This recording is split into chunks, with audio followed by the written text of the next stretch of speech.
Yeah, so I will be actually talking again about material that we have seen before. I mean, perhaps you might think the school is operating on the principle, everything has been said, but not yet by everyone. But I think actually one of the lovely elements of this particular school is that there's so many perspectives, and actually this kind of philosophy I felt was kind of best expressed by the mathematician Bill Thurston. He wrote a wonderful piece, I really can recommend it, where he asked the question, what is the best way to understand a mathematical object? In his case, it was the derivative, so dy dx. What's the best way to understand that? And then he says, well, there's the definition with epsilon and delta, so that's the first definition. But then there's a second way to think about the derivative. Think about the rate, think about velocity. And now you certainly understand that it can also have a certain direction. Or think about it as the slope. And then you think, well, wait a moment, now I can think about functions of more than one variable. And then you can think about the infinitesimal definition, or discrete definition, or symbolic, like x squared going to x. And at some point he gives definition 37, which is some kind of particular constant section in some tangent, section of the cotangent bundle or something, very complicated. Actually, at that point I needed that definition. But I think his point of view is that if it's a really interesting topic, and I think that's how we definitely learn physics, it's worthwhile to think about the same question from various perspectives and somehow get these multifacets in your mind. So I will do that by actually covering, again, some of the material that Nat in particular has covered, but now from the perspective of two-dimensional conformal field theory and three-dimensional Chern-Simons, so thinking about free fields, basically, today. Then at the final part of the lecture, I will think about discrete groups, finite groups, and actually do some kind of non-abelian definition. The only thing I want to say before I do that is to, I had one slide missing, and I got some requests to, yesterday to fill that in, because I want to say just a few words about categories, because now category in some sense, it's quite amazing in some sense. This is a very abstract topic in mathematics, that it really is finding its place in physics. In fact, it's being used even in the titles of some of the lectures. So, and I yesterday made a claim that categories are very naturally pure once you think about boundary conditions in quantum field theory, so that we just explain that, that one point. So what's a category? It's kind of a generalization. There's a natural step going from numbers, like complex numbers, to vector spaces, where you can have, higher dimensional, to categories, which in some sense is thinking about not only of the objects, but also their relations. So in a category, there are basically two things. There are the things we called the objects of the category.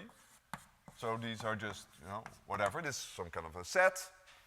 And the second thing is, so whenever you have two objects, there is another object, which is called the homomorphisms. And these are often written like this. So you can think of these as maps going between the object, but it's just symbolic notation. So it not necessarily means to actually have this, not necessarily have to be maps, but the important thing is there is a way to compose them. So whenever we have two of these objects, say F and G, then there should be some rule that associates to this something going from A to C, which we then would call G times F. Just think about the composition of maps. Now, a thing is a category of these three elements, and there are two conditions. The first one, there should be something like the identity. So there's a preferred element in going from A to A. So, and which should be kind of the identity in the sense that if you compose it, 1 times F equals F, etc. And the second element is that these things are associative. So if you write F, G, H for three homomorphisms that are compatible, then you shouldn't matter where you put the brackets. So this is the definition of a category, and in fact, we often have in physics find linear categories, which means that this is actually a linear vector space. So what are good examples of categories? Well, we already seen a few yesterday. So one category is kind of manifolds with boundaries. So whenever you have manifolds like this, from X to Y, you can see, well, the objects are the space-like boundaries, and then the morphisms are, let me just put this. The morphisms are then these, what's called cobordisms, manifolds going from X to Y. Another example is just vector spaces. With vector spaces, two vector spaces, you can look at all the maps between vector spaces. And another example is representations, say of a Lie algebra or a group. You can look at representations including the maps, compatible maps between the representations. And so my claim yesterday was whenever we have a quantum field theory and we quantize it on a space like X and X has boundaries, then to the boundaries we should associate a category. And let me see why this is kind of natural in 1+1 dimension. So in 1+1 dimension we had pictures like this. Kind of this was our space. It had two boundary points. One kind of, you can think of an ingoing and outgoing, the left and the right point. So they distinguished. And we picked boundary conditions on A and B. And then we said, well, natural way, quantization should give us a Hilbert space labeled by these two variables. So that these, for each choice of two boundary conditions, we get a vector space. That's exactly the definition of a linear category. Then we needed a composition, and I shown the composition. Whenever we have something like this, I'm just kind of orienting here my boundary components A, B, C. So we have A, B, and B, C. There should be a natural map going here, which is the composition in the category, or kind of the product of the Hilbert spaces. And then why is it a category? We need the two conditions. So is there an identity? Well, actually, you can see if you put the same boundary conditions on two sides, you can close it off like this by gluing a little piece to it. And you see that actually this is kind of equivalent to just a piece of boundary. So you can kind of pull it off. So that's the identity. And then the second ingredient was that it should be associative. So this is actually something kind of a nice exercise. Think about this diagram where you put boundary conditions A, B, C, D. And then show that you can kind of compose this. It's like a triple product. You can pose it in two different orders, and the associativity just says that both produce the same surface here. So that's the situation in 1+1 dimension, but actually this generalizes. So if you go to 2+1 dimensions, now our space manifold X would look something like this. Again, it has some boundary components with the pluses and minuses. And now we have to associate a Hilbert space to this diagram, and we have boundary conditions on the left and the right. And you can see this will, in this case, will naturally in some sense include kind of tensor products because we have more than one component. And again, you can kind of check that this satisfies the axioms of a category. So from our physical intuition, actually, it's quite obvious that once you have boundary conditions, you get these linear maps, and that's why categories appear. So it's a natural thing to appear, and there are wonderful examples of these kind of boundary categories in, for instance, in 1+1 dimensions, basically coming from string theory. So you can think of a sigma model, two-dimensional sigma model, and then the boundary conditions would, for instance, could be, so sigma model is in some kind of target space. Boundary conditions could be so-called D-branes, so submanifolds in the target space. And indeed, you can check that that category of submanifolds satisfies all these kind of conditions. So any questions about that? Yes?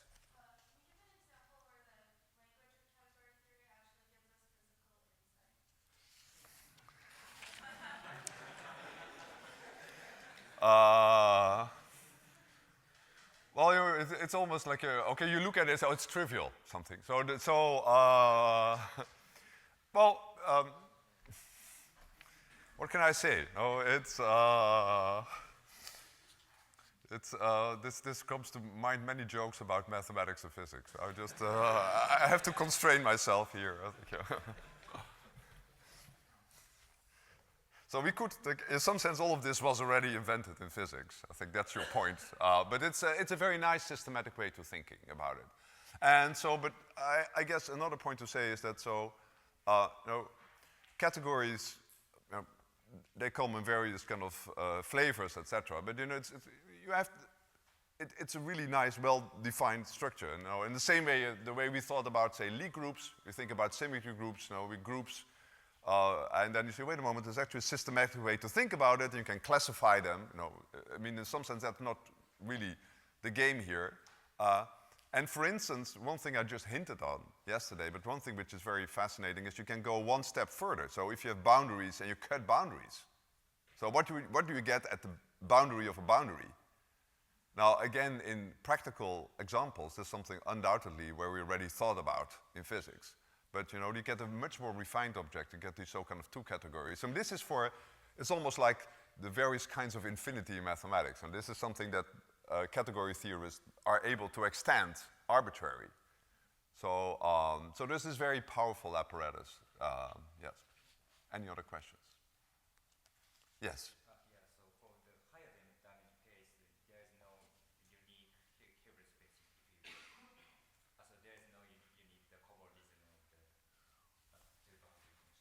Well, it's still a category, but it has a richer structure.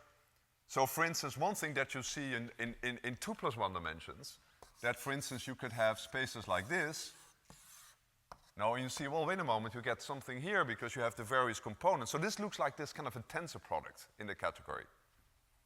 And so you can ask, what is this tensor product? And this is actually a very deep question in 2 + 1, in two-dimensional conformal field theory, because it's related to fusion product, etc. It means that there is a certain the things that you associate to the boundaries, they have a further structure. And we see actually an example of that. So clearly, if you go up in dimensions, the story becomes richer, because it does matter what is the space-time dimension. Yes. So in 2 dimensions, it was kind of pretty trivial. In 1 dimension, this is even less. And the moment you move up, it's a little bit the story of Natil. So they can have higher and higher codimensions, so you can dig deeper and deeper. Okay, good. So let's now start by where I kind of left yesterday. So remember, we were doing 2-dimensional conformal field theory. And we were trying to, so I said to you, what's conformal field theory? So again, think about it geometrically. We have some manifold M, a 2-dimensional manifold, and it's a conformal field theory. Think of this as a kind of complex manifold. So we have some kind of local complex coordinates, z, z bar. Then you could have operator insertions. We said you kind of operators O1 up to On, and even you could have non-trivial topology. And so you in some sense want to calculate amplitudes in a conformal field theory. And one thing we'll be interested in, now if you have these amplitudes, is there some way that they become kind of holomorphically factorized? That is to say, we basically are interested in the question when and under which condition can we write these amplitudes as something that I just symbolically write in this way, where there is some kind of holomorphic function either of the coordinates, so these could be the coordinates of these insertions of the operator, it could be the moduli of the Riemann surface, and this notation alpha is some generic expression for a bunch of labels. And so we are interested in these objects that appear here, and part of this very rich story relating conformal field theory to Chern-Simons, that actually these things are wave functions of the Chern-Simons gauge theory. So there is a direct link to the kind of building blocks, the holomorphic elements in conformal field theory in the wave functions of Chern-Simons. So I want to kind of explain this again by going to our favorite free field theories that we have seen before. So let's start by discussing in more detail the free boson in 2 dimensions. Again, can be replicating here things you've seen before. So we have a free boson field phi. For the moment, it's not compactified. So we have our action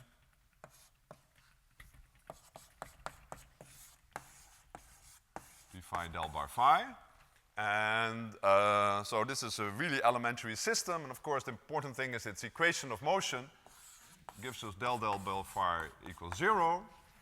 And that can be used immediately to great effect by writing the mode decomposition of the free boson.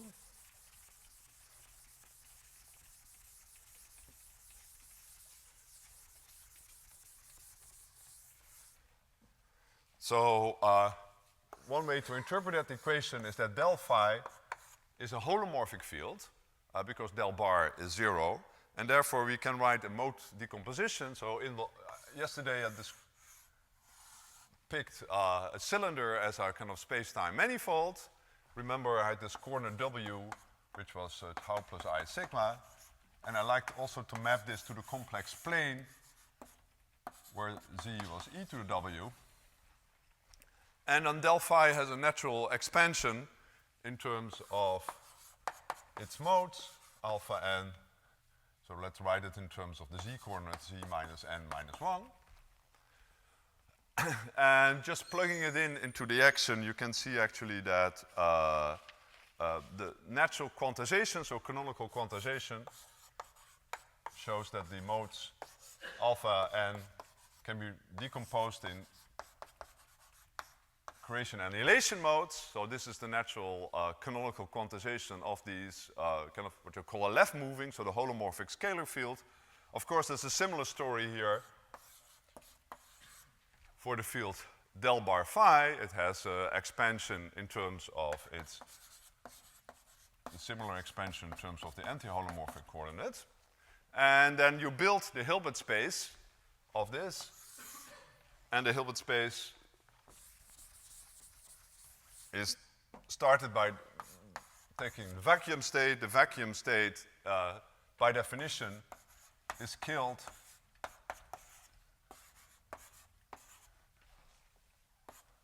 by the positive modes. And then you can build a Fock space. So there's a Fock space, F0, which is the span by states of the form alpha minus n1, alpha minus ns on 0. And so the Hilbert space looks like it can be written now as the tensor product of this Fock space and a similar copy of the Fock space for the right moving both. So this is the standard way to quantize the free boson in 2 dimensions. But actually that's not quite the story. There is another element to it, which is the fact that we forgot about the charge of the boson. So there is a natural current. So as I said, there is the current, Jz del phi. It's a holomorphic field. And you can look at its corresponding charge. So 1 over 2 pi, where in the picture of a cylinder, as our time, we kind of take this kind of contour gamma. It's a space-like circle, so we're just measuring the overall charge. And actually this is the mode alpha 0 of the boson field. And then so you can have a more general state where alpha 0 is not, doesn't annihilate the state, but has some eigenvalue p. And that means that there are states which can have this charge p, and you can think of it actually kind of this kind of charge going through it, and you can measure it with the operator alpha 0. And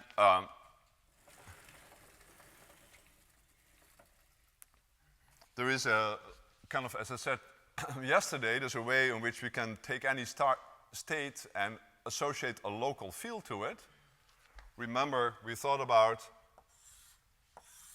taking kind of thinking in terms of the plane, of creating this kind of a local operator is the same as kind of pulling out this very thin tube, and then we can put a certain state here. So here I can put a state with charge p, so the charge is now kind of flowing inward like this into the plane. And the corresponding local operator here is the vertex operator Vp e to the I p phi.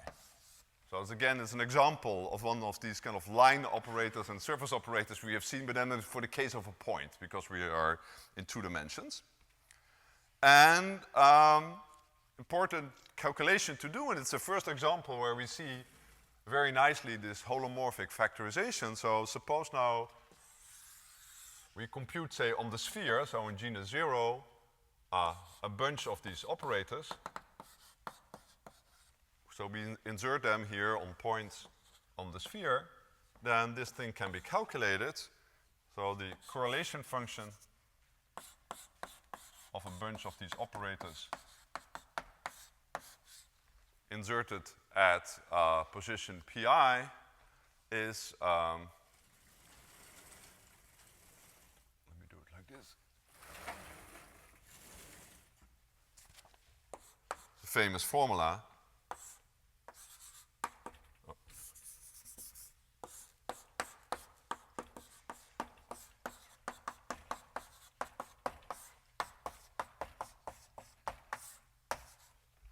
So it's written in terms of holomorphic objects, and the thing you use here, of course, is just it's a free field.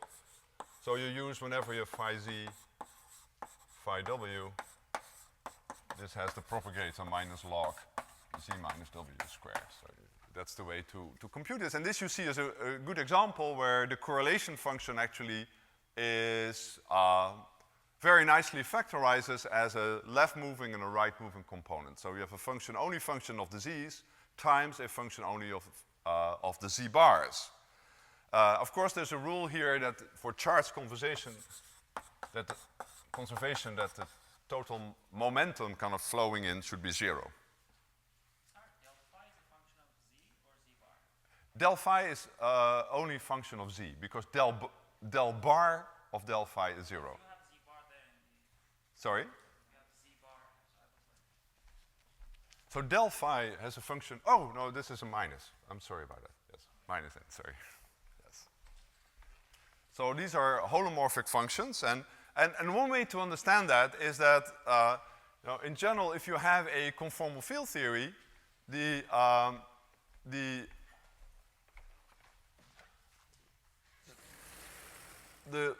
holomorphic current that's always there is the stress tensor. So we have T of z, which is holomorphic as 1/2 d phi squared. But in the case of the free boson, there's kind of what we call an extended chiral algebra. So the chiral algebra consists of all the currents that are holomorphic. And here there's another one, namely this current J of z, del phi. And that's why we not only have kind of representations of the Virasoro algebra, we have representation of this algebra, which actually is a U1 Kac-Moody algebra at level 1. So the natural representations to associate, so thinking about the structure that I just mentioned is that in this theory, we think about, and again, I'm writing the building block of thinking about two-dimensional conformal field theories is this kind of pair of pans. So we think of them, now we have representations here. So, okay, the thing I should have written down here is that now the conclusion is that if you think of the full Hilbert space of the theory, you can think again as being factorized in terms of now we have the Fock space not built out of the vacuum 0, but this is the Fock space built out the vacuum, the state P of charge P. There's a corresponding anti-holomorphic component to it. And then actually this thing is a kind of a direct integral over P. So in this way, you see holomorphic factorization. The Hilbert space doesn't really factorize in left and right movers, but it's a sum of left and right movers. In fact, here, continuous integral of left and right movers.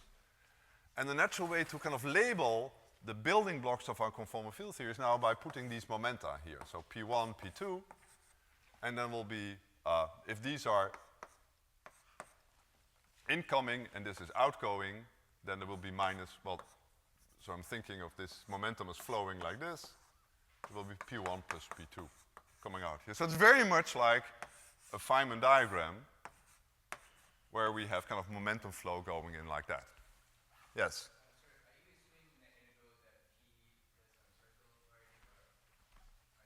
What I'm writing here, well, I'm writing this kind of a fancy notation of a kind of a tensor sum, direct sum, but integral. So it's a, you know, you have to, you can take the linear sum of vector spaces, but now there's an infinite set of them.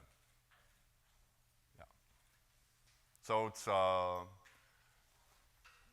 sum of tensor products. But that means a typical state in the conformal field theory is can't be seen as a combination of a left and a right mover. It will be sum of terms, each of them is left times right.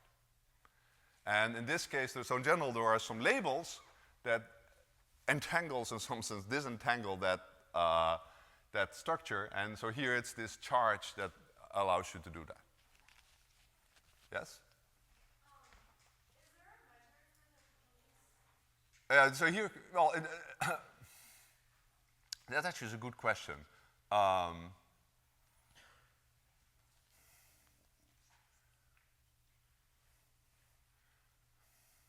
I think actually, no, is it? Well,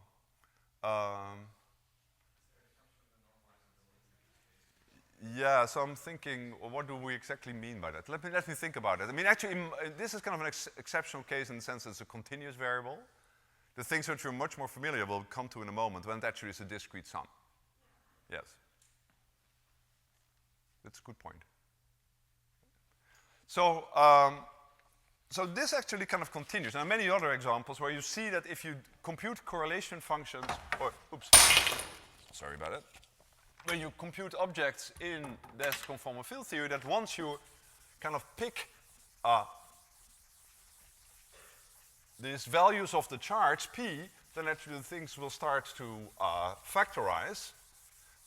So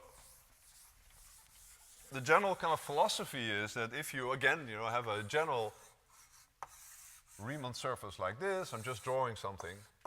Now, in order to make an holomorphic object, you have to kind of project on fixed charge. So you do that by including these kind of contour integrals of del phi and kind of demanding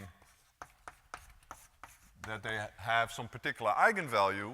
And so where would you put them? Well, in order to kind of cut the whole thing in as a pair of pans. So one way to think about it is that you want to think of this diagram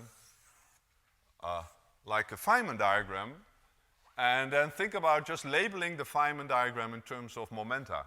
Now, whether it's loop momenta going around, or external momenta. So here you put,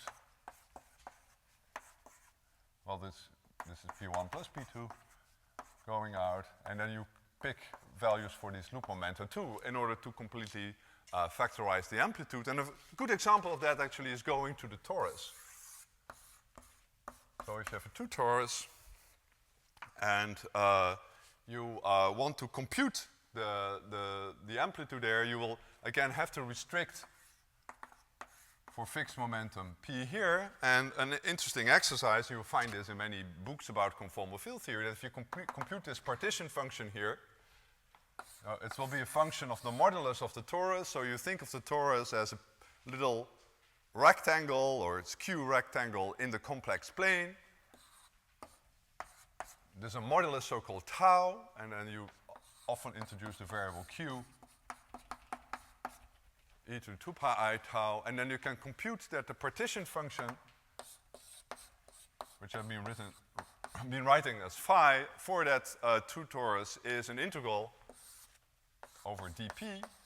Again, it's factorized like that, and then there's a function that's absolute value squared, and in fact the function in this case is q to the p squared over 2, and then there's this famous eta function here. So you see that the function itself is not holomorphic, but it can be written as an integral over holomorphic function squared.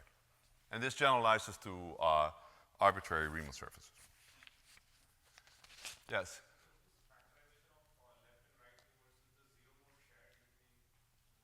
Exactly. So here the zero mode is shared. So thank you for this. Is exactly the next point I wanted to make. So in this case, so you can ask, is there not some way in which we could generalize this, where we have the zero mode for the left movers and the right movers different. And actually that's a very important case. So if you, so in this case we had kind of alpha 0 equals alpha 0 bar equals p. But you can easily do a case where these are separate. So that's the case where alpha 0 is some left moving momentum and alpha 0 bar is some right moving momentum. And actually this appears when we have a compact scalar.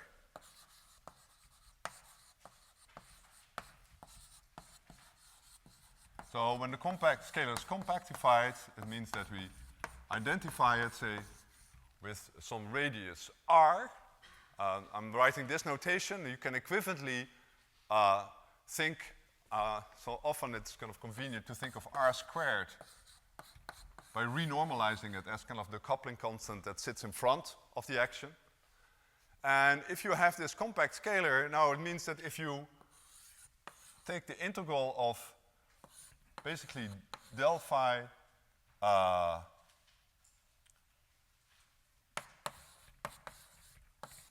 which is the same thing as the contour integral of del phi. I'm hoping I'm doing this right. Probably there's a plus here. That actually this is, could be 2 pi times m times r, where m is the so-called winding number. So we can now have dislocations. We can have, pick a point on the plane where not only momentum p is flowing in, but there is kind of a branch cut that if you bring phi around, it shifts with a certain period, a multiple of 2 pi r. And so these are more complicated vertex operators that now have a p left and a p right. And if you just write the whole formula, you see there are two things. So first of all, there's this possibility of having these winding numbers. And the second thing is that the overall momentum p, which is p left plus p right over 2, it's now a momentum dual to an object which is periodically identified. So that's naturally quantized in units of r.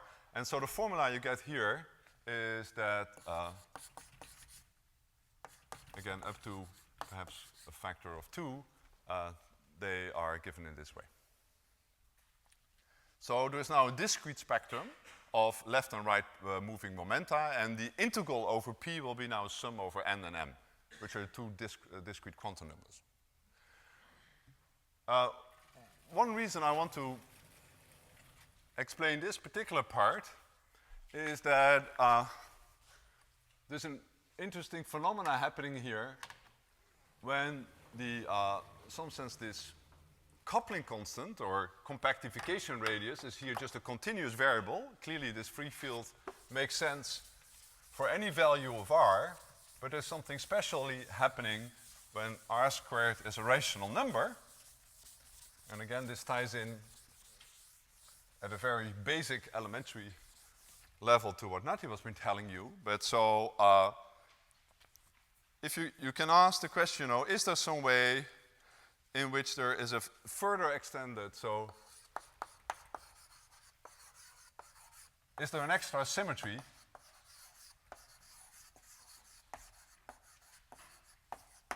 that this can we have a vertex operator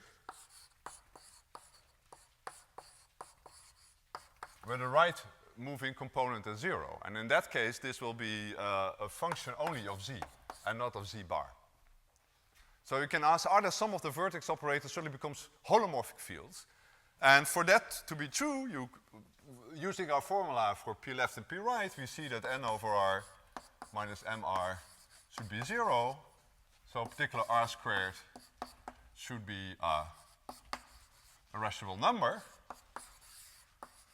So whenever that happens, there is an extra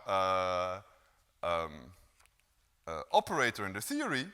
And in fact, if k is m times m, one thing you can check that the operator, and I hope I did my normalizations right, square root k phi, that actually this vertex operator becomes chiral.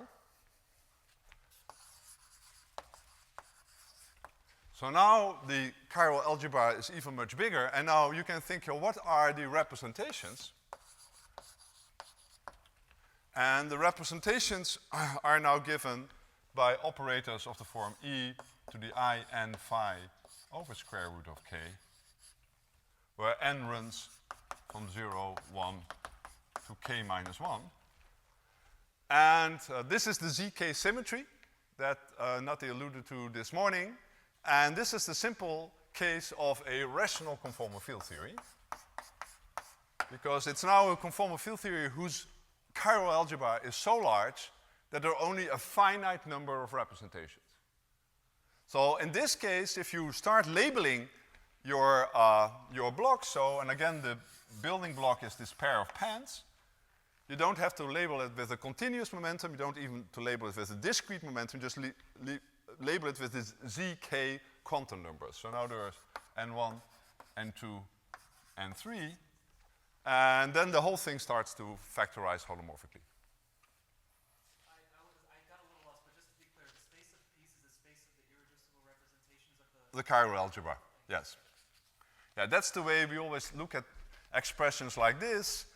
We have some representation theory, we know we have a big left-moving and right-moving chiral algebra, so we know the Hilbert space will decompose in terms of representations, and there should be some kind of way in which we sum over all these irreducible representations. So here the statement, basically everyone comes with multiplicity 1. The multiplicity is related to this question of the measure on that space. Yes?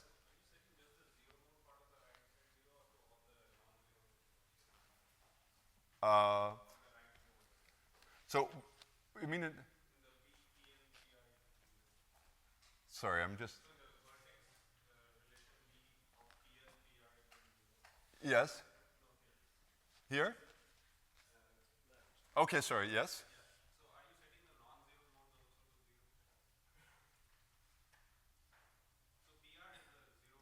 I say so what we just noticed that in the whole spectrum of vertex operator, there's this preferred one where the right moving momentum is 0. So certainly the thing becomes a holomorphic field. And of course you can pick multiples of these, right? So it's multiple, basically raise this to the power n, this will still be a holomorphic vertex operator. The states where PR is non-zero are actually you build out of these chiral building blocks. So sorry, out of these fields. Good, so we'll actually see all of this back when I now want to turn to, so there's a huge story here how all of this extends to non-abelian groups. So working, for instance, with WCW models, and you get a much richer structure of the corresponding decomposition of the Hilbert space, but it's essentially the same story. It's essentially the same story, and it's kind of quite amazing that this kind of very simple free field model generalizes in such a beautiful way to this kind of interacting fields. So now I want to kind of close the circle by going to Chern-Simons theory. And let me just make some general remarks. So we do Chern-Simons theory. Well, I write the action. Let's first write the action for a general non-abelian theory. So it has apart from the ADA, it has the 2/3 A cubed term. Again, here I'm using the language of differential forms. So there are wedge products here or complete antisymmetric combinations. And what we have some manifold. So there's now some 3 manifold. And you can think of it as I have some gauge group G, which for the moment is kind of arbitrary, and we'll have some G bundle over this. Now, so there's some G bundle over our 3 manifold. Now, an important part of classical Chern-Simons, we've seen that if you look at the variations of the action and put that to 0, you get the condition f equals 0. So that means that the gauge bundle is flat. And so how do we want to think about these kind of flat connections? well, in a moment we'll turn to abelian ones, which are kind of easy, but let's also try to understand the non-abelian version. So in the non-abelian version, we have to think about how do you measure a flat connection. Well, clearly f equals 0, so you can't make observables, local observables out of f, but you can do the Wilson loops. You can look at the holonomies of the gauge field, and you can do that over non-trivial loops. And so the general picture is like this. This is our 3-manifold. We take a point, we take some loop gamma, and then we can compute the holonomy around that loop. So the holonomy. So that let's think about that. So the sophisticated way to think about that is that to the manifold M, we can associate its fundamental group. So the fundamental group are, of course, all the loops you can make up to homotopy, so up to deformation. And that's a group because if you have one loop, gamma 1, and you have another one, gamma 2, you can actually first go over gamma 1 and then go over gamma 2. And if you compute the holonomy, so there is some kind of, say, holonomy psi of gamma, which is the path-ordered exponential integral of A. So this, of course, a non-abelian object, so it's very difficult to compute. Then actually, this will be an element of the group. And if we have two of these, then actually they do compose and we will just group multiplication. So the good way to think of it, that there is a map from the fundamental group into the group, which is a homomorphism. So to each link, to each cycle path, you associate a group element. And you can think of this as, these are kind of this is the space of gauge fields. So think of this as the space of flat gauge fields. But of course what we want to do is we want to think about gauge fields modulo gauge transformations. So what we actually want to do is we want to think about quotienting by the gauge transformations. And what would that mean over here? Well, actually what it means is that you also kind of quotient by G, because what you still can do is you can, when you have an element that goes around, some sense that is kind of ill-defined. Because where did you begin and how did you end? What do you mean even by? So in general, there's the action where you can just conjugate this. And only once we allow ourselves to quotient by the action of a single copy of the gauge group, which you can somehow think of kind of acting on this particular point, this base point that we picked, you find the right description. So bundles, so we should kind of introduce kind of a moduli space, which I call curly M. So that's the flat bundles. So that's by definition is this space of homomorphisms of pi 1 of the manifold into the group, modulo the action of the group. So, and this in general complicated space. So that's the classical configuration space of Chern-Simons gauge theory.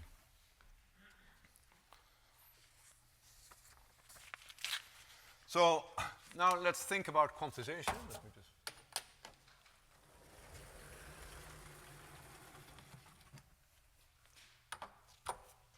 so how do you think about quantizing Chern-Simons? Well, the standard way to do that, at least to get some intuition, is that as a general rule, we said, well, quantizing in kind of Hamiltonian formalism, we pick some two-dimensional space-like manifold, and then we have time flowing like this.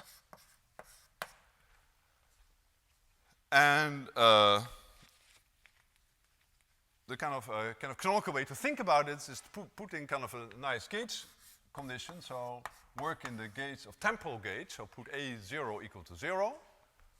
If you do that, then there's a corresponding constraint, and the constraint actually is that the space-like component of the field strength should vanish, so Fij, so xi, x1, x2 are coordinates along the space-like slice. And then what you find actually is that the action then kind of simplifies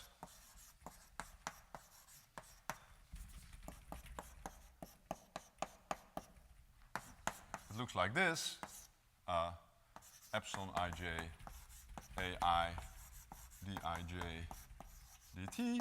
Again, the familiar territory, I think, for most of us. So what this basically tells us that the space component of the gauge field, say, in the two direction, is canonically conjugate.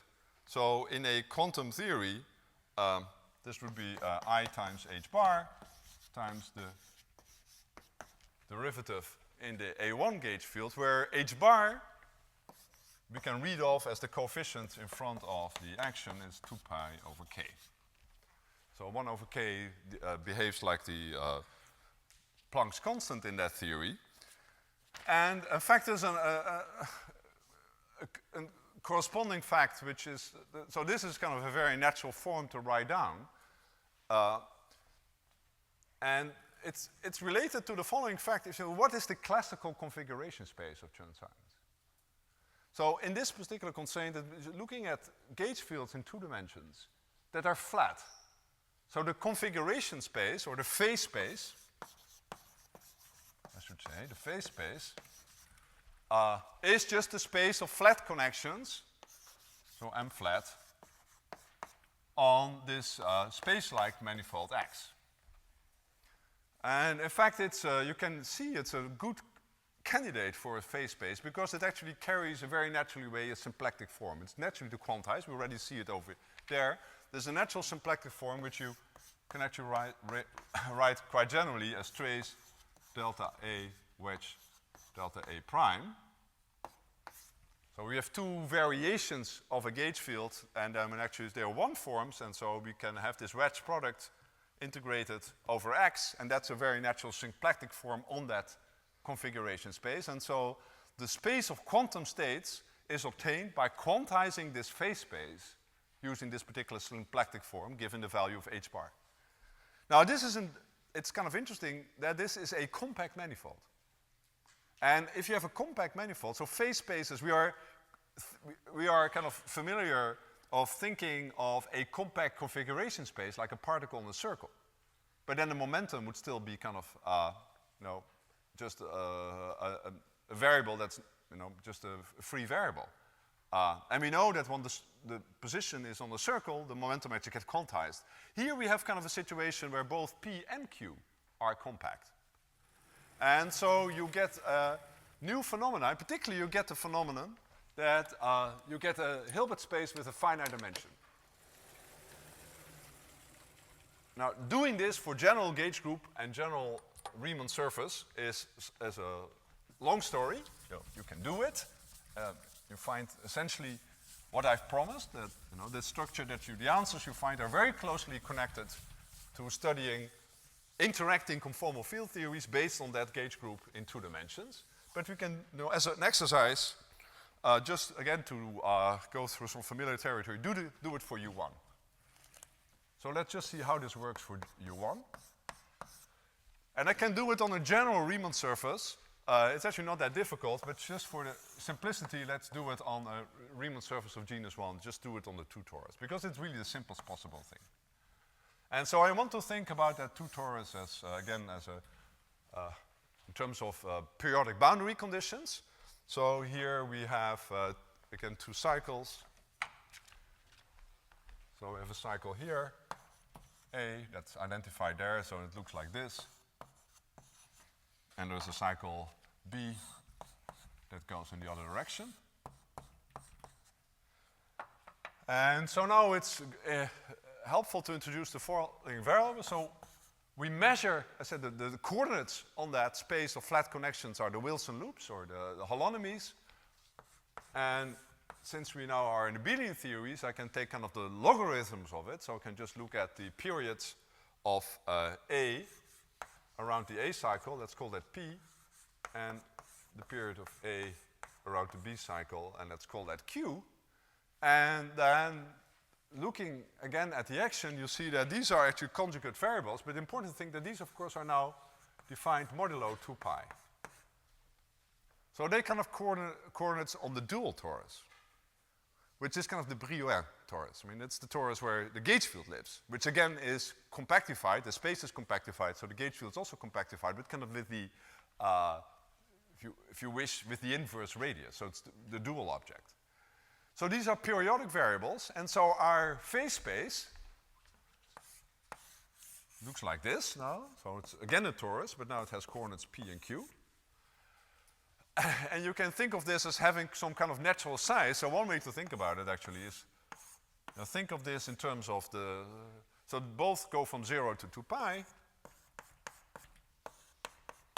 And in general, if you quantize a phase space, there's a natural kind of unit which is Planck's constant, h. It's the natural unit that you would think about Bohr-Sommerfeld quantization. So roughly you get one quantum state for one unit here. And in fact, if you think about it like this, the number of states you expect is the volume, or this is the area, 2 pi squared over h bar, not bar, h. And just plugging in the value for h bar we have over there, you find that this actually is k. So naively you already feel, well, these spaces, the configuration spaces, they have finite volume. Here it's two-dimensional. Generally, it could be, if you do a torus, not a torus, but a genus G surface, this would be the dual torus would have rank 2G, but you could do the similar computation. In fact, it would have a volume that would now be k to the g in terms of this natural unit quantizable phase space. And so how do we see this from other quantization? Well, as I said, it's kind of easy here. We know that P is a, so we can think about, as I said, P is a periodic variable, but Q is also a periodic variable, and P should be minus I ddq. And so the fact that Q is a circle variable, we expect that the eigenvalues of P will be of the form n times h bar, which of course is 2 pi n over k, where now n is an integer. So that's a natural quantization of the P momentum. So it comes in so kind of a natural units. On the other hand, it's also periodically identified. So this variable n, which in principle could run over all integers, it now should be a zk variable. And so the statement is that quantization is the Hilbert space of U1 Chern-Simons at level k has the states P, which go 0, 1, up to k minus 1. So again, you see the zk structure, but now from a completely different perspective, just from canonical quantization. Yes?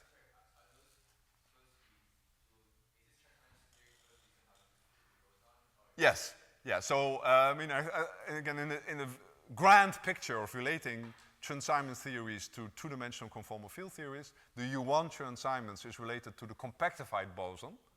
And in fact, the precise statement is the U1 Chern-Simons at level k is related to the compactification of the boson, where the radius r squared is the same k. And so the zk symmetry is exactly the symmetry that Nati talked about this morning. It's not a gauge symmetry. It's this natural kind of global symmetry charge that appeared very obviously in the two-dimensional conformal field theory. Here we see it appearing from the quantization of the Hilbert space.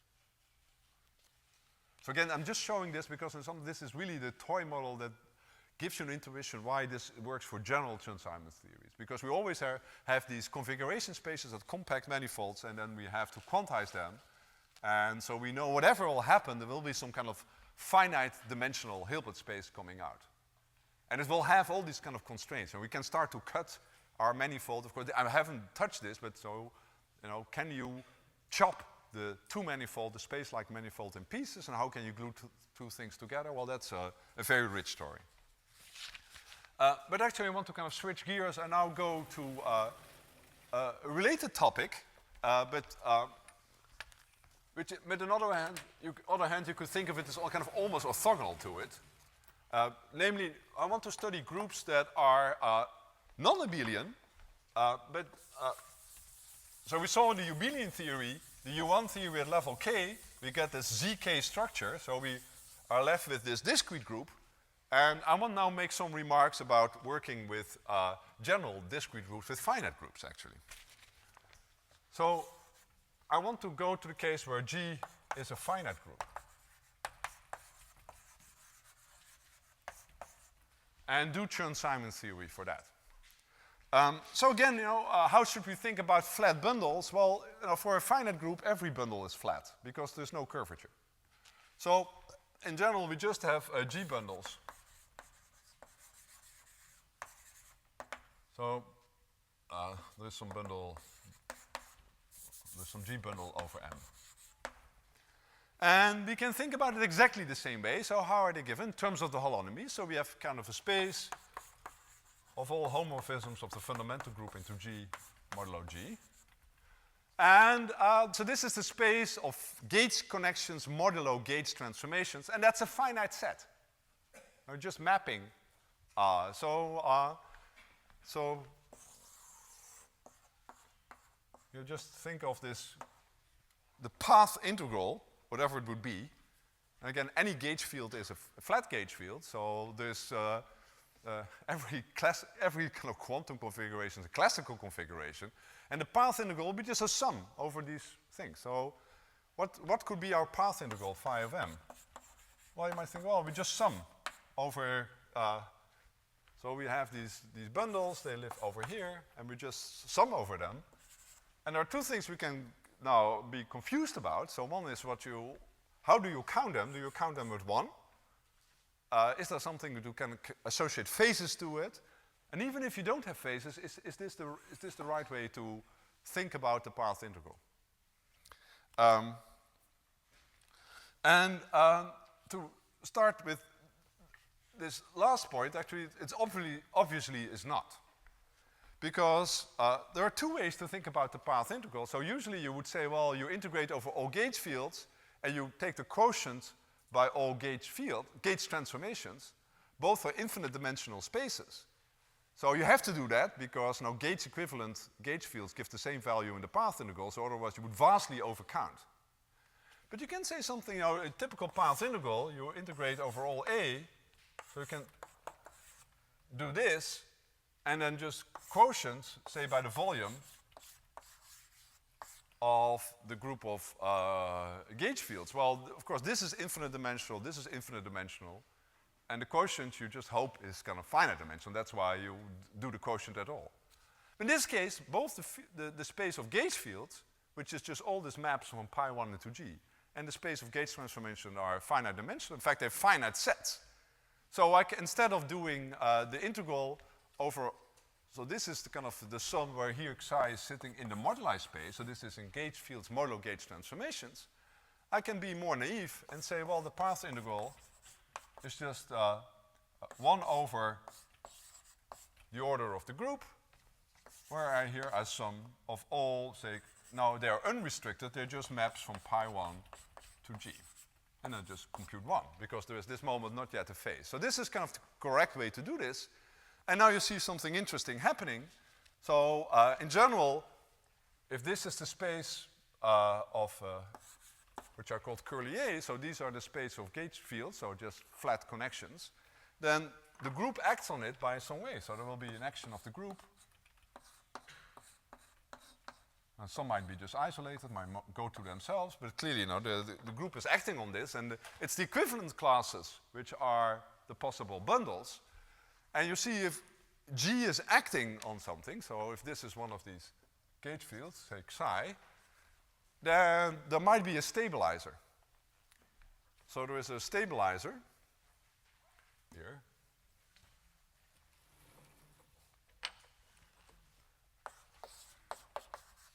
Stabilizer which are called G of psi, which are all the elements that keep the holonomies fixed. So these are all the groups element G, so that for each loop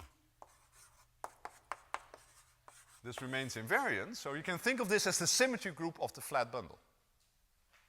So for instance, if it's trivial, if all the holonomies are 1, the whole group will commute with it. But you might break some of the groups. So you can also think of this as the automorphisms of the particular bundle psi that we picked. So now you think about this, wait a moment, you are overcounting here by counting various elements in the orbit, but you are dividing by the full gauge group. So another way to write this is that we are counting gauge equivalent bundles, not by just counting them one by one, but counting them by dividing by that symmetry group. So, say the path integral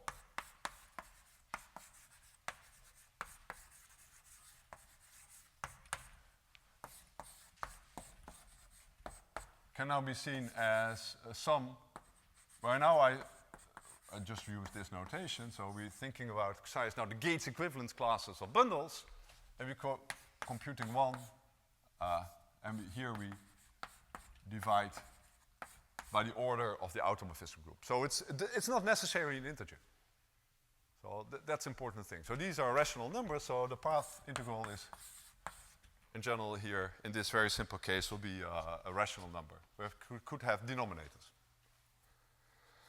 What about, so for instance, a very simple example, take our manifold to be the n-sphere. So there are no non-trivial loops. So there's only one unique gauge field.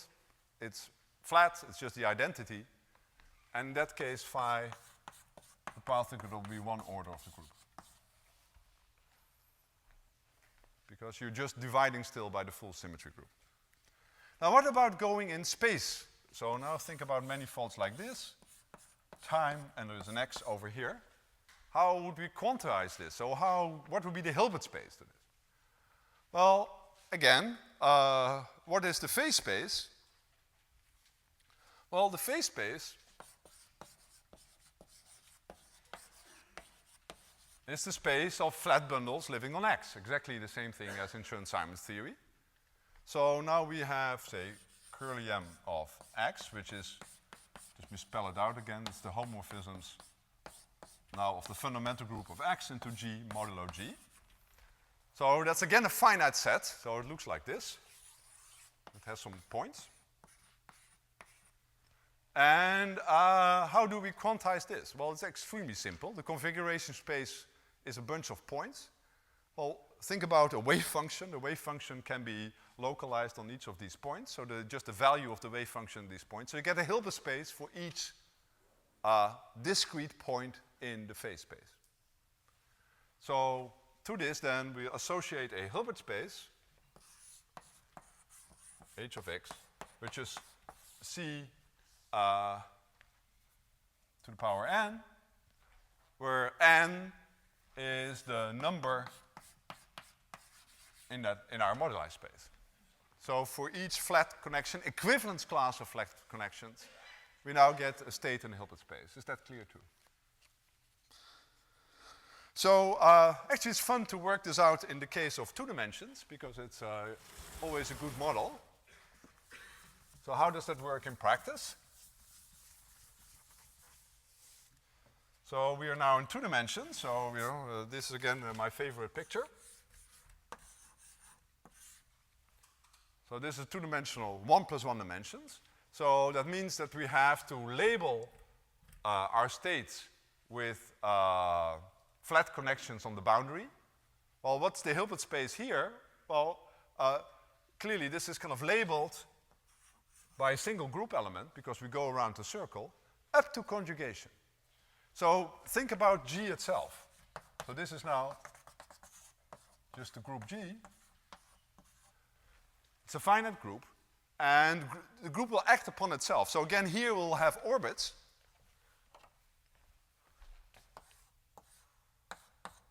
So for instance, I guess I just accidentally, if this is still visible, that's the permutation group with 3 elements. You know, it has 3 orbits. It has the identity, it has the orbit of elements of order 2. There are 3 of them, and 2 of order 3. And so these are called conjugacy classes. So there are the conjugacy classes CA. And so G is, which are these orbits. And clearly, a correcter way is to say that our states are labeled by an element in the conjugacy class. So not necessarily by a group element, because a group element in a non-abelian group is kind of ill-defined. It's up to conjugation. So the boundaries, the in and outcoming boundaries are now labeled by group elements in the conjugacy class. And in general, we have, in 2 dimensions, we have seen that there's always this beautiful structure of so-called Frobenius algebra. That is to say, you not only have vector spaces, but you can take products of them. If you have GA, GB, there's some GC coming out here. And can we compute that? So what is the algebra that is underlying here? Now, we already discussed this in the discrete, the abelian case, in the Zn phases. We said, well, we have 2 phases here, and they just multiply. So what do you mean by multiplication if there are 2 group elements here? If they are defined up to conjugation. So it's not quite clear how you multiply them. But in fact, there's a very elegant answer to that. And so one way to see our conundrum is if you roughly want to, say, build a vector space or actually an algebra out of the group, you might say, well, that's kind of not so difficult because the thing I will do, I take linear combinations,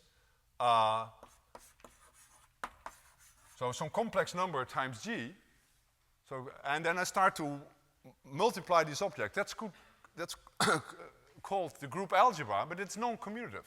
G times h in general is not equal to h times g. So this actually doesn't work, but there is a kind of an analog for that. You can do the following thing. So let phi a be the sum in this group algebra of all the elements G in a particular conjugacy class. So I claim this makes sense as a commutative algebra. So now you can calculate, it's a nice calculation to try, that FIAB is equals to FB, FA. Phi B, phi A. So this is actually commutative. It's actually called the center of the group algebra, so it's a natural object to consider. And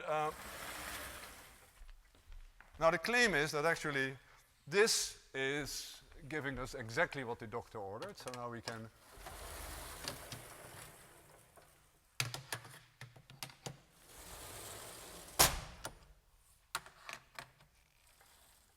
compute our algebra.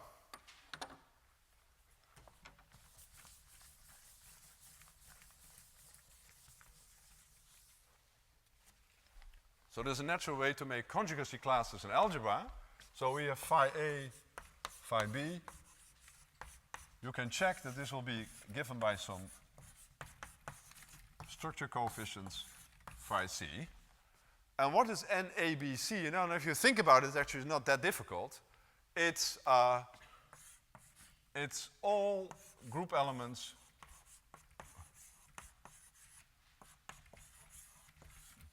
so we take all GA, GB, GC that satisfy this relation modulo the action of G. So basically what you, of course, where A, B, and C are in the 3 respective conjugacy classes. So here GA is in CA, etc. So basically you're sampling all possible Gates equivalent boundary conditions and then looking at the combinations where they actually multiply and then quotienting by G. And this is kind of a nice algebra. Sorry, NABC is the size of that set? Yeah, exactly, sorry, yes. Totally right. Yeah, the number. So exercise, kind of a nice exercise to do. So I said, you know, in general, these Frobenius algebras, in the good case, the so-called semi-simple case, they basically can be written, so it's a commutative associative algebra, but it's kind of trivial. You basically can diagonalize everything, and it's a sum of one-dimensional algebras. And in fact, this is the case here too, because there is a nice fact that you know, if you think about the so let R alpha be the irreps, the irreducible representations of G. It's a beautiful thing. There are equal amount of irreducible representations of conjugacy classes. So alpha runs here from 1 to R, while at the same thing we had the conjugacy classes, and here A is also running from 1 to R. So they're equal, but they're not naturally paired, and the one way to think about it is in terms of the character. So if you have the character alpha, chi alpha, which is the trace in the representation of the group element, then in fact this is only depends on the conjugacy class. So you can think of this as almost an object which where A, so where G is sitting in CA. And so you can think of the characters naturally pair the representations and the conjugacy classes. And in particular, you know, of course these are interesting because if you take the identity here, you get the dimension. So let's call that d alpha.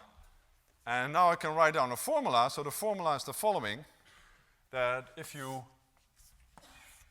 compute a different basis, where you just sum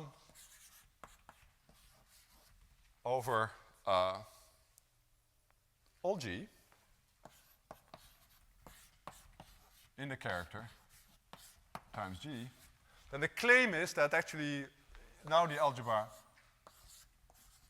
becomes an algebra idempotent, so this is only non-zero if alpha equals beta, and then there's some eigenvalue here. And the eigenvalue lambda is not difficult to compute. Again, it's a nice exercise. It's the order of the group divided by dimension of the representation. So this is kind of a nice formula that shows you in this particular case that even for non-abelian groups, we kind of totally understand the two-dimensional situation.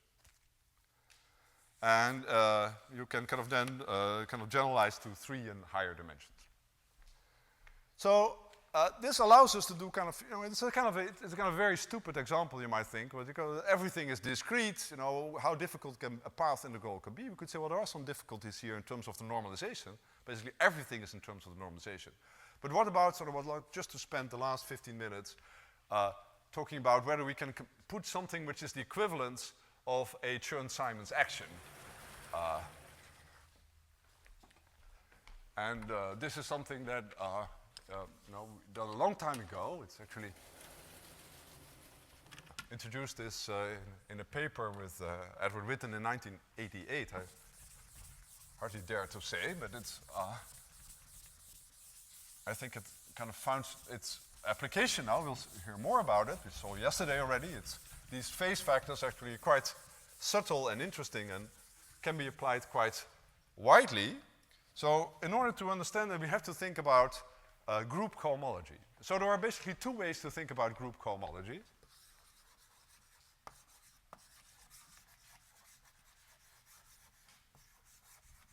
And again, I'm not doing this the most refined version. I'm just thinking here of the group of kind of cocycles in G with U1 coefficients. And this is just a way to associate phases to functions on group elements. So we can think of it as there is some function alpha that depends on n group elements, and it's a phase. And it's a cocycle. That means it has 2 kind of conditions. One condition which, and I write them as multiplicatively, so as functions, or multiply them and not add them, as you usually do with cohomology classes, say, of differential forms. There's some condition that says that delta of alpha equals 1, means that it's closed. And then there is some equivalence relation that says that alpha is equivalent to alpha times delta B, where B is an object living basically in 1 dimension lower. And these group cohomology classes, they are quite familiar for low values of n. Thinking about this kind of makes sense for small value n. You can recognize them. For instance, for n equals 1, this just means that alpha is a 1-dimensional representation. So the cocycle condition says that alpha of G H is alpha G times alpha H. So the first cohomology group classifies the one-dimensional unitary representations of the finite group. So you know you have the irreducible representations, a bunch of them will be one-dimensional, and so they are classified by this. For n equals 2, you will have a more complicated co-cycle condition. So now we have a function of two variables, and they are closely connected to projective representations, or equivalently central extensions of group. And so they appear, now a projective representation will be a representation that the R of GH is RG times RH, and then there is a phase factor, and so the phase factor is then alpha GH. And again, there are two conditions. There's a close connection, which tells you that if you think of R of GHK, clearly you know the group product being associative. There are two ways in which you can evaluate it. You basically want to get the same answer because it still has to be a representation.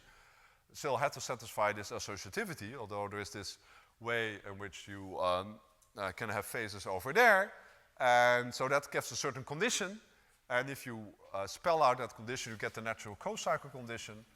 Another way to include these phases is just to take multiply a representation with another one-dimensional representation, and I think that gives the just a local phase factor. You can see whether can I induce a local phase factor for the representation that kind of removes alpha, and that's the equivalence relation by adding an exact piece to it. So just to be completely explicit, you get here something like GH, alpha GHK equals, well, it's kind of boring,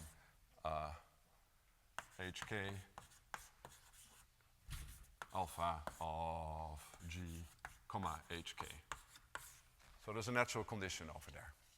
And this can continue, and so you can get a 3 and a 4 co-cycle, and their kind of group theoretical interpretations become more and more kind of refined and difficult. So there is a more geometrical way of thinking about it, which is actually does the thing at one stroke, but it's at the cost of introducing some very abstract object, which is called the universal classifying space.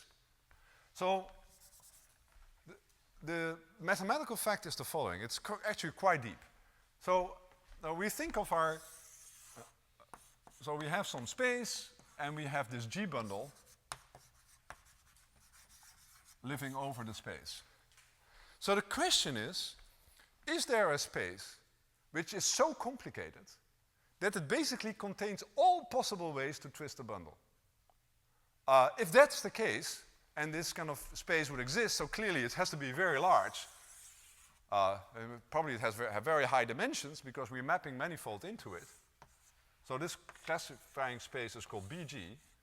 It has the property that, you know, if you embed or you map our space M into it, so it could be in a very complicated way, and you kind of pull back the bundle. So now you basically have a gauge field here living here. You can kind of get a natural gauge field from pulling back. That actually any G bundle can be produced in this way. And the statement is BG exists. And there's in fact even a combinatorical way of constructing BG, and I will just hint it in a moment. But this space exists, and for instance, to give a simple example, in this case of the most trivial group that we can think of, Z2, then this space BG turns out to be the infinite projective space. So if you have projective phase, it has lots of Z2s in it. You think about, for instance, you know, it's thinking about just RP2 or RP3. There's a natural Z2 there by identifying opposite points on the sphere. And this is, in some sense, identifying opposite points on the infinite sphere. And it produces lots of kind of Z2 cycles. And the statement is any map can be brought in there. And now, then actually the statement of group cohomology is very powerful if you kind of understand it, is that the group cohomology of G, so with U1 coefficients, is the same thing as the kind of geometrical cohomology, so the space of differential forms, if you wish, or objects dual to cycles of this space BG. So that defines everything at one stroke, at a huge cost, namely understanding this kind of animal BG.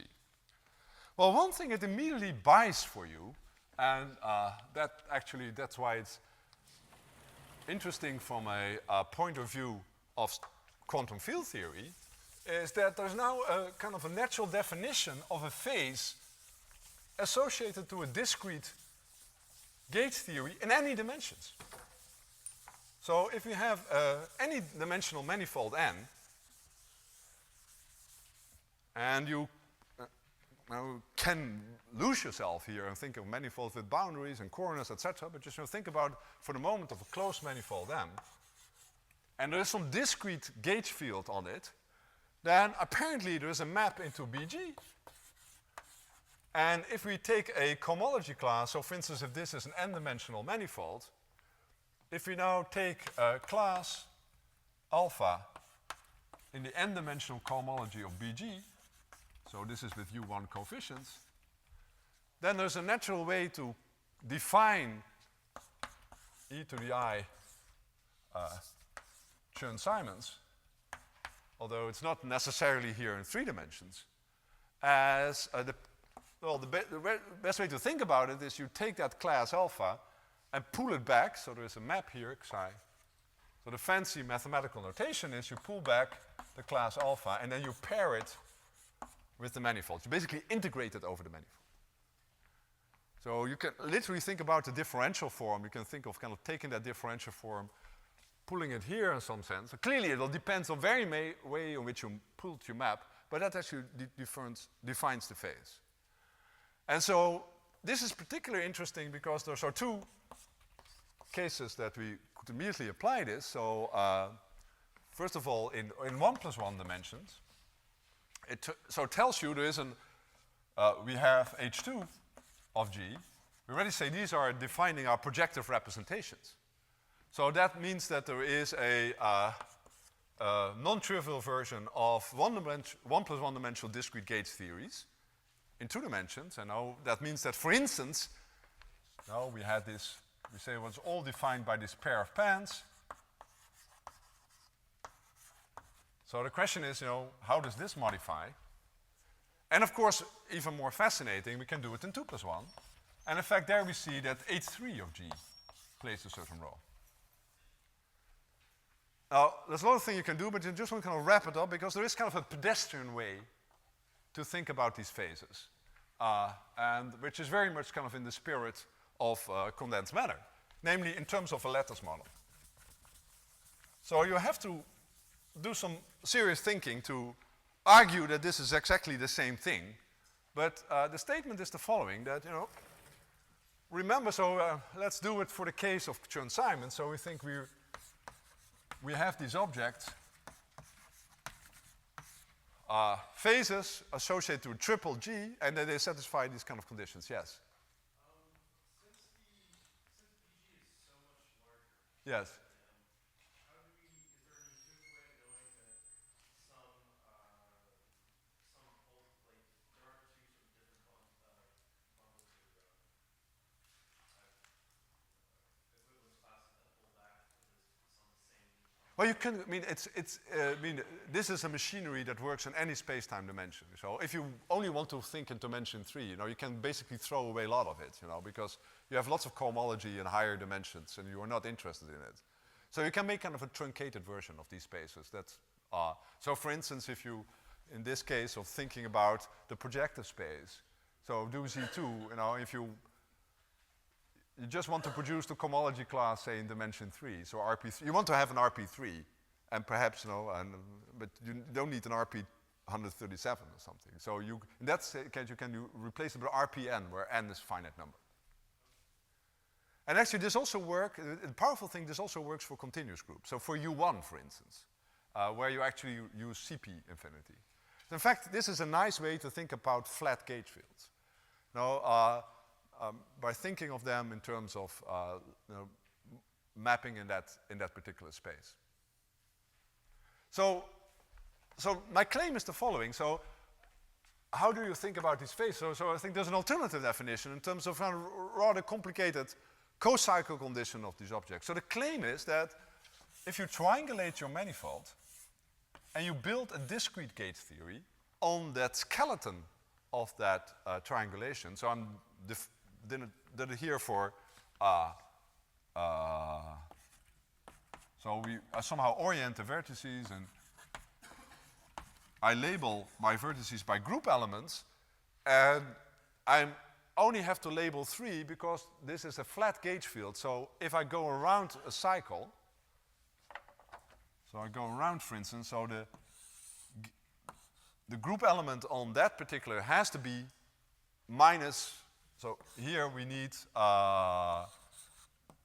G1, G2 inverse in order to make sure that on each plaquette there is basically no connection, there's no curvature. So, you know, F equals 0, so it's a model like you do a lattice gauge theory. However, in lattice gauge theory actually you do allow non-zero fluxes.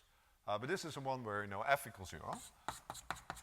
So it's kind of simple, you just build these triangles, and again, then there is a very beautiful interpretation of the group cohomology cycles, because let's, for instance, do that for a... so the claim now is that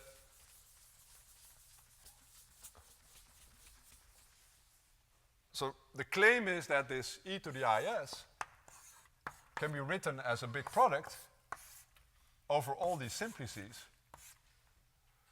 times the alpha of that simplex, where we sum, of course, here. Sorry, now I'm doing this here. It's a product of all these simplices, and each of these phase factors is given, well, the whole thing is a big sum where we have G over all links. So we basically build a lattice model with a big triangulation, put group elements on each of the links. For each simplex, we compute this particular phase factor. There's a subtlety here about orientation, so there's some choice here. And you can then build this partition function. The question is it well defined? You know, clearly an arbitrary triangulation. And in fact, the co-cycle condition exactly explains that this is invariant under, for instance, subdivision. So let's do example in 2 dimensions. So we have GH, and the claim is this is the central extension. So associated to this we have alpha GH. And then there are 2 ways to interpret the co-cycle condition. So one way to interpret it is that if I have, for instance, 2 triangles like this, or I triangulate them like this should give the same answer.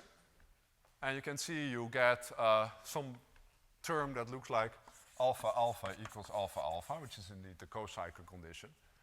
Another way to think about it is if you take a triangle and you do kind of the barycentric subdivision, so you divide it again. And in fact, one way to think about this is actually that you can think it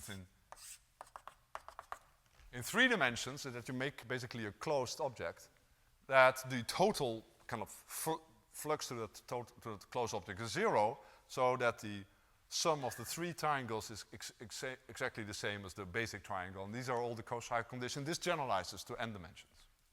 So there's a very kind of cute way to do this. Will this actually impact the physical theory? And here I'll just end by giving a very trivial example. So,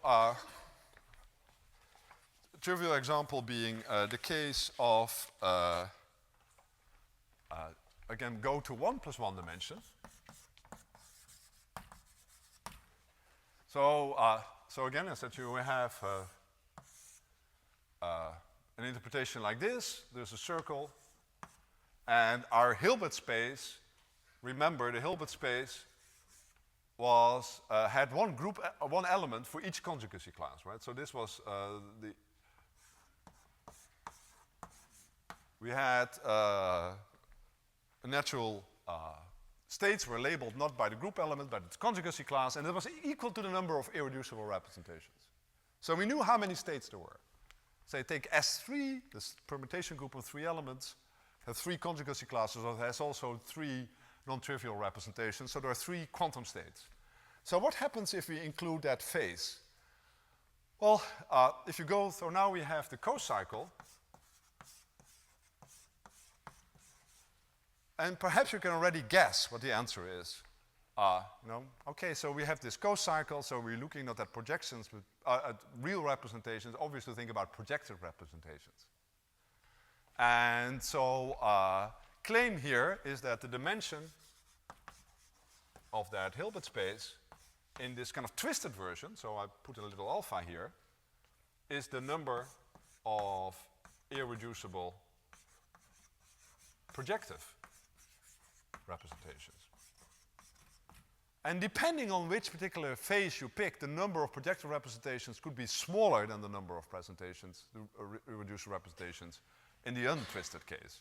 So this is actually a beautiful machinery, and for instance, one easy way to prove this is to look at, again, you can have fun doing this, so think on the partition function on the 2 torus. How would you compute the partition function on the 2 torus? Well, we know this is, by definition, the dimension of the Hilbert space on the circle, right? Because we cut it and we think of time going in. We are here in 1 + 1 dimensions. And in fact, it's a good exercise to compute the partition function, because you can also see in the untwisted theory that this is just 1 over G times the sum just of 1 of group elements GH that are commuting. And here I think of the torus again as a periodic a box with periodic identification. So we have holonomies G and H, and they better commute because it's on the 2 torus. So GH equals HG. And if you go to the case where you include the alpha, you find actually that what you have to do, you have to triangulate the torus. That's not so difficult. I just did it. You just put it in terms of 2 triangles. And you find that you get a phase factor. In fact, the phase factor you get is alpha GH divided by alpha HG.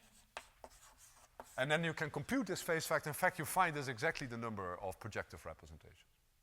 So this is kind of a very cute way to include non-abelian twist. Well, I'm saying non-abelian. That's wrong. So first of all, this works for arbitrary finite groups. I've been highlighting the fact that I didn't restrict myself to abelian groups. But it doesn't mean that this whole becomes completely trivial in the case of abelian groups. In fact, one way to get non-trivial group elements is, I mean, the Zn theory itself is not so interesting, but particularly if you have products of Zn, so abelian theories.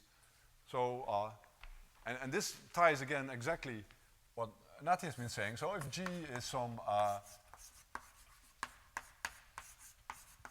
for instance, this is already a very interesting case in 2 dimensions, and in 3 dimensions you can add more factors, and actually this becomes a very rich story. These phases become a very rich story even for products of abelian groups, but of course for non-abelian groups it's even more powerful. So I think that kind of completed my lecture for today. Thank you.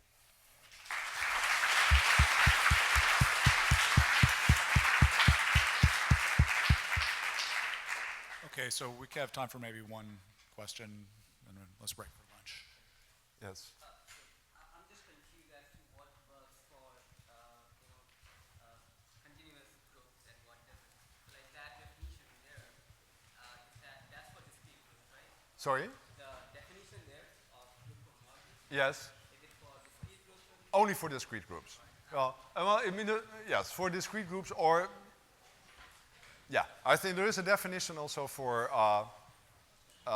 continuous groups, but then you use the so-called discrete topology. So it's a language useful for thinking about either discrete groups or flat connections. Yeah. Would it be related to the cohomology of the group as a topological space? Like if I'm thinking of continuous groups, Yes. what about this cohomology as a Okay, so the statement actually is the following, and let me just make that point and then we're finished. So there's a kind of a unifying thing to study. So as I said, we're interested in the so for Chern-Simons, we are interested in this gadget. And actually, that makes sense for arbitrary groups.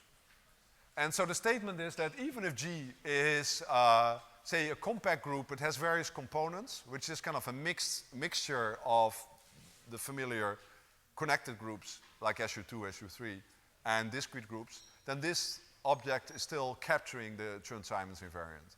So you can, this formalism of classifying spaces work for arbitrary compact Lie groups, including the finite groups. And in fact, to be really honest, this is the real thing that you have to study is the fourth cohomology with Z coefficients. And you might think, well, why are we in 4 dimensions? But for the usual case of compact Lie groups, this is the place where the second Chern class lives. So F wedge F.